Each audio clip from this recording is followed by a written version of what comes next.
Hello grade 10s, welcome back to another video. So this is the second video of the year for business studies, and today we're going to be doing the concept of quality and some SWOT analysis.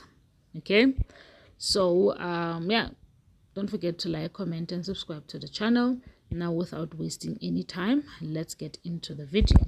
So now we're going to talk about quality. Okay, what is quality in the different business functions? We looked at human resources, we looked at purchasing function, we looked at general management, we looked at finance function.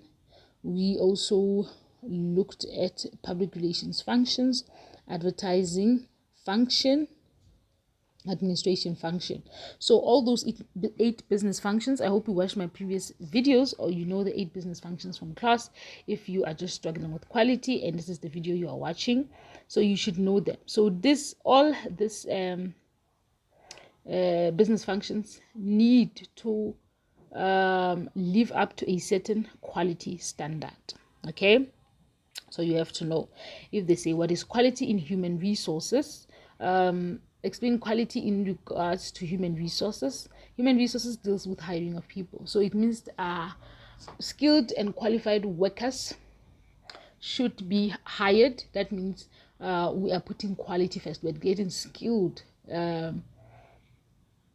laborers, skilled people to come and work. Okay, and then in maybe they say the purchasing function, you can take quality as buying from affordable suppliers with the best quality, outsourcing the best materials, and with the production is having high standard products produced. And maybe you can also add that there has to be a checking system where they has to check that all the product meet a certain quality standards. So that is how you can use quality in the business functions. Let's say quality in the human resource function. This is number 1. It is important that employees have knowledge and skills to keep customers happy. So that is a quality as well. When employees have knowledge and skills to perform the job, customers are happy. The human resource function ensures the business employs right people and can improve through maintaining healthy relationship between employees and employer. So when the person who has hired people, who manages the business, is in good terms and has a good relationship with the people who are working for him or her, that is quality. The relationship they have a healthy relationship, and then working conditions are good, then the space is conducive and it's a high quality space for people to be able to work. So proper discipline, motivation and rewards, understanding goals and objectives, understanding interrelatedness to different departments, that will ensure quality in the human resource function. And then quality product method used to indicate quality includes trademarks. So just like let's take a popular brand like Nike, it has its own trademark, and the trademark, the Nike shoes or whatever, they are graded as well. So they use certain agricultural product are classified according to quality. They don't just use any material like samples, a small portion of product given to consumer to test quality. There are people who test them. So before you take out anything out there, you must trademark, special signs, mark or name used by manufacturer. People must be able to identify you by that trademark. And then you must do samples before you sell, so that a few people must test your product. And then grade. Agricultural products are classified according to quality. Grade it as the best quality, low quality, or whatever quality that you want to sell. Okay. And then commercial standard, the SABS approves commercial standards of product. So South African Bureau Standards, that is SABS. If you have a product, you have to take it to them before you sell it, so that they must authenticate, they must approve the standard of that product. And then 1.3 is quality administration process. The administration function and also be a quality function. They can perform to their best for their best and produce the best quality work. And then the quality of administration is measured by how smooth the system run. Remember, the administration functions deal with all recordings in the business. Whatever that you want, something was bought 3 years back, you go to them. I need the details of the supplier we used 3 years back to buy a certain thing. It's needed now. They will be able to help you with that. And then because they store information, so information must be useful and available to management when needed. The following criteria regarding information must be met. So information must be correct, complete, available at the right time. It must be meaningful. It must be cost effective to get it. It must meet legal requirements. Okay, and then we have quality in the financial function. So how do you ensure quality in the financial functions? Is owners expect a return on money they invest in the business. So whatever that you've invested should yield you or give you some sort of return as the owner of the business. It is expected. And then the financial functions make sure that the business makes profit and can pay its debt. So the financial function should make sure that the business is running smoothly and everybody in the business knows if there are any problems in the business for a business not to be able to pay its debts. Okay, and all of this is done by drawing up financial statements. There will be, when you have financial statements, you'll be able to protect yourself in earlier stage against debts and stuff like that, so you know that you've done financial statements and how is it looking. So when you're just spending money as a business, you don't have control over it, you don't know what is happening. But with financial statements, they make it easy for businesses to know what is happening. And then drawing up budgets for all other departments, it's very important. Analyzing and evaluating the performance of the business. Let's talk about quality management.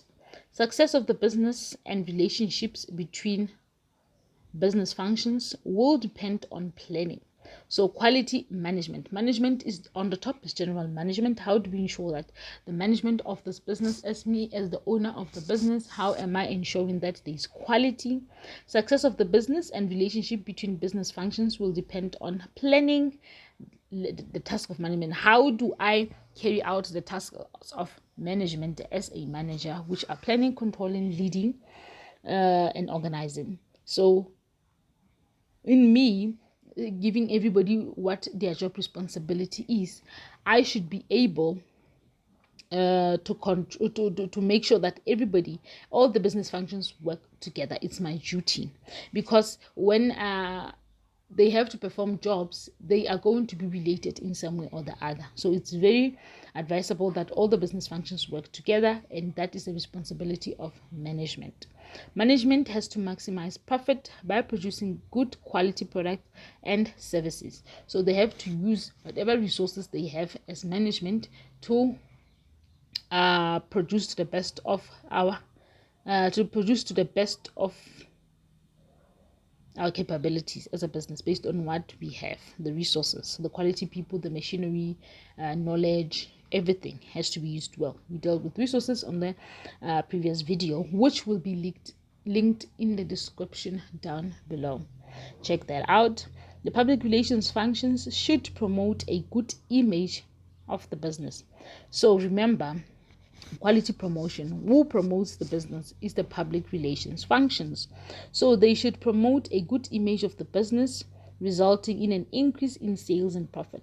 When they're out there putting out a good name for the business and all that stuff, that all of the work that they are doing and the money that has been put for them to promote the business should result in an increased sales and profit. Growth, as more investors are attracted because of the work they are doing, and happy employees, everything is running smoothly, they are working, getting paid, people are coming to buy. In a small business, the owner does the public relations, and in a large business, a specific person can be appointed as a public relations officer. It can also be outsourced by giving the task to an outside agency. There are agencies who make sure that they take your business out there and let the world know about it. So it's either you do it or you hire somebody to do it. And then let's look at management and the success of the business. So management is responsible for the success of the business. So if they are unable, if management sets out goals and it's not possible for the goals, the management sets out goals in the business and the goals are not being able to be achieved, is the fault of management, because they have to manage the resources quite effectively. So if goals that are continuously being set are not being able to be met, then that is the problem of the management, and the success of the business lies on management. So strengths are all positive aspects linked to internal business environment. Weaknesses are all the negative impact linked to internal business environment. Strength and weaknesses can be contrasted and strategies advised to overcome strength and weaknesses. So we're going to do something that is called a SWOT analysis. Okay, the SWOT analysis, we have strength, weaknesses, threats, and opportunities. So in every business, I know you probably have done them in grade 9, strength and weaknesses are internal. So strength and weaknesses are management's problem. It's something that the management can resolve, the strength and the weaknesses. But the opportunities and threats are outside the business. Okay, so we're going to do that. All right, here we'll look at opportunities and threats. So the opportunities and threats are external. They are in the market environment. Okay, so let's look at opportunities. Opportunities is what opportunities do you have out there? Let's go back a bit in time and look at the COVID-19 pandemic. An opportunity was that sanitizers are needed and masks. So a lot of businesses went and produced masks and sanitizers because they were in need. That was an opportunity. It was not an internal thing. It was an outside thing. The pandemic was happening and the businesses were proactive enough to produce sanitizers and masks. A lot of businesses were started around that time only to produce sanitizers and masks. And after that, I think a lot of those businesses closed down because sanitizers and masks were no longer in demand that much. So those are opportunities. You see, opportunity comes like that. It's hot now. I can create something like ice guava, So ice guava comes as a result of the hotness. So it's something that is outside the business. It's an opportunity. So the business goes and take control of the opportunity. And then for threats, it's something that is threatening the business to grow. So the threat, it can be Consumer Protection Act. Consumers are protected by law. The video had been linked in my previous video. I did National Credit Act and Consumer Protection Act. It's written grade 12, but it's applicable for grade 10s as well. So it's the same thing. You can just check that out. Consumers are protected. So that Consumer Protection Act can be a threat to the business. Decrease in buying power, when people are losing jobs, that can be a threat to the business because it means we are not going to be getting more customers because people are losing jobs. Okay, so that is a threat. It has absolutely nothing to do with the business. It's something that is happening outside but can affect the business. It's a threat. And then change in consumer behavior. Customers have changed. They no longer like this, they like that.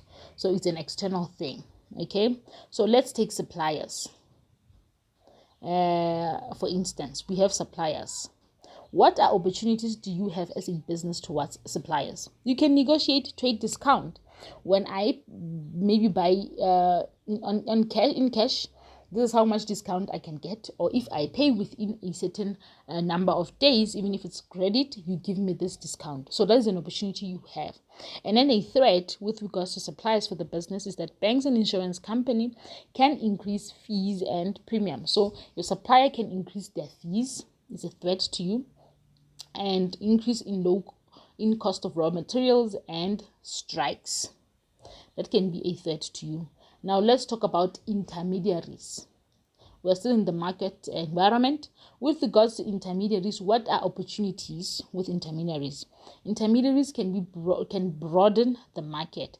That is an opportunity. Intermediaries are people that link businesses to producers. Please watch my previous video, went in detail about that. So intermediaries link businesses and the market. The market can be consumers, so they can be, you said it's tech shops, they will be selling a washing powder of a certain brand. They did not produce it, but they are taking the product closer to the people who are using it.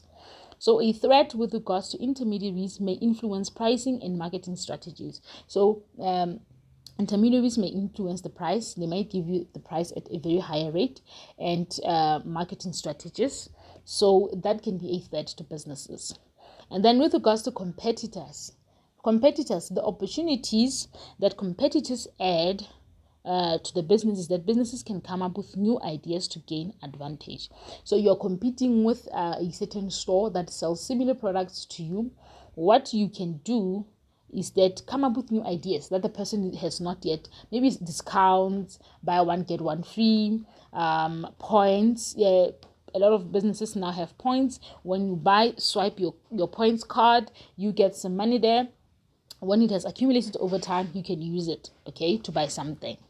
So cashback, that is something that you can do. That is an opportunity. That's how you bring up new ideas. And then a threat that a person who is selling the same product as you has against you, they can steal your customers, okay? They can copy your ideas. They can drop their price and make it impossible to compete. Some people don't mind running at a loss just to take you out of business. And then after you're out of business, they will take the prices up again. And then civil society. Civil society are organizations maybe in your community that are making sure that tech shop owners adhere to a certain standard. So when they sell food, they don't sell expired food. Like everything in the store is of the greatest quality, so that the food that are sold there do not harm people. So the opportunity that civil society can have on a business is good relationship can create positive image. So if you have a good relationship with civil societies, that can create a good image for the business. And then the threat that civil society may have to businesses is poor relationship can destroy the image of the business. Thank you very much for watching, guys. Don't forget to like, comment, and subscribe. Until the next video.